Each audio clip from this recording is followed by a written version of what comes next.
नगरपालिकेच्या निवडणुका 2 डिसेंबरला झाल्या. खरं तर 3 डिसेंबरलाच निकाल लागणं अपेक्षित होतं. पण आज सुप्रीम कोर्ट असेल, हायकोर्ट असेल, त्यांच्या निर्देशानुसार 21 तारखेला म्हणजे उद्या हा निकाल लागणार आहे. आणि मला असं वाटतं की जो 3 तारखेला निकाल होता तोच 21 तारखेला असणार आहे. त्यामुळे रायगडमध्ये राष्ट्रवादी काँग्रेस पक्ष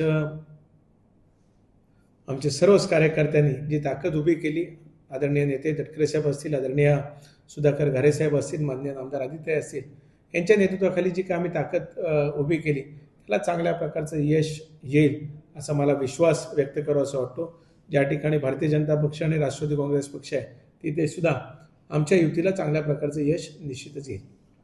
तटकरे कुटुंब चौथा पाऊल टाकल्यावरती हातभार होतील असं वक्तव्य दळवींनी महेंद्र दळवी साहेब मागे म्हटल्याप्रमाणे त्यांच्या डोक्यावर काही परिणाम झालेला मला वाटतोय. सातत्यपूर्णाने तटकरे तटकरे तटकरे, सकाळी नाश्त्याला तटकरे, दुपारी जेवायला तटकरे, संध्याकाळच्या परत चहा पाण्याला तटकरे, रात्रीच्या जेवायला तटकरे आणि झोपायला सुद्धा स्वप्नात तटकरेच येत असल्यामुळे तटकऱ्यांच्या पलीकडे काही दळवी साहेबांना दिसत नसावं असा माझा अंदाज आहे. त्याच्यामुळेच वेळोवेळी ते अशा प्रकारचं वक्तव्य करत असतात. राहिला प्रश्न कोण इथे राहणार कोण बाहेर जाणार हे उद्याच्या निकालांती ही जनता त्या ठिकाणी ठरवेल.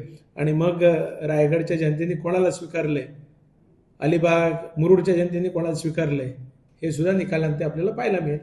अजित तटकरे यांनी मध्यस्थी करून देखील आतापर्यंत रायगड संवाद म्हटलेला नाही. या संदर्भात पालकमंत्री पदासाठी अजित तटकरेंशी बोलणं केलंय असे अजितदादांनी वक्तव्य केलं. याकडे कसं आमचे नेते आदरणीय राष्ट्रीय अध्यक्ष अजितदादा यांनी नागपूरच्या अधिवेशनाच्या कालखंडामध्ये त्यांची भेट माननीय आमदार आमचे बंधू उदय सामंत साहेबांनी आणि मला वाटतं भरत शेठसुद्धा त्यांच्या समवेत त्या ठिकाणी त्यांची भेट झाली. आणि काय अनौपचारिक चर्चेच्या दरम्यान रायगडच्या बाबतीत काय चर्चा त्या ठिकाणी झाल्या. दादांनी नेहमीच महायुती टिकावी याकरता सातत्यपूर्णाने दादांचं त्या ठिकाणी आग्रह राहिलेलाच आहे. आणि तटकरे साहेब असतील, आदित्य असेल किंवा आम्ही सर्वच राष्ट्रवादी काँग्रेस पक्षाचे कार्यकर्ते आहेत हे नेहमीच त्या पद्धतीने वाटचाल आम्ही करत आलो आहे. आता त्याचा प्रतिसाद जर समोर न आला तर निश्चितच आम्ही सुद्धा तशा प्रकारचं प्रतिसाद देऊ. मात्र सातत्यपूर्णाने तटकरे साहेबांवर एका ठिकाणी टीका करायची आणि मग दादांकडे जाऊन पाय धरायचे ही अशी दुटप्पची भूमिका ही तितकीशी काही योग्य नाही असं माझ्या अर्थाला वाटतं. पालकमंत्री पदाचा वादामुळे तुमच्या जी महायुती आहे याच्यामध्ये वाद दिसतो का की पालकमंत्री पद अडकलाय भेटत नाही असं काय वाद आहे का?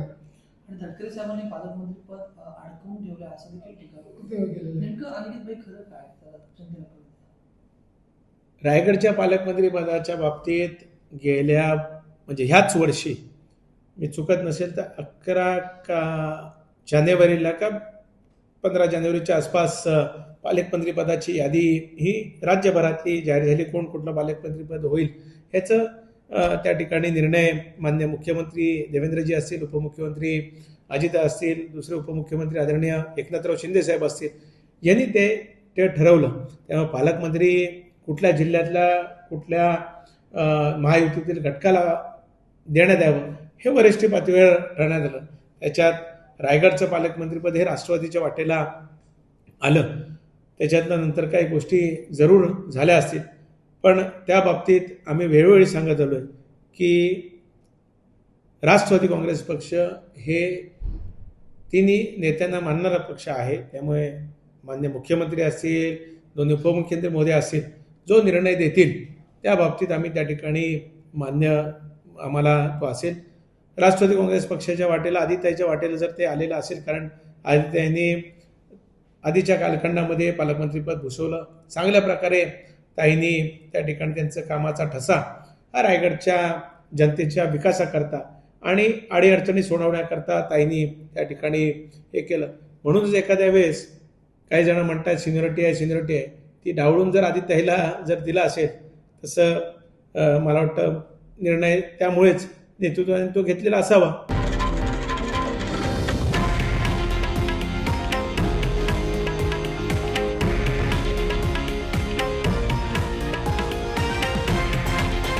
हे आहे देशातील नंबर 1 न्यूज नेटवर्क आणि आपण पाहत आहात TV9 मराठी, एकमेव.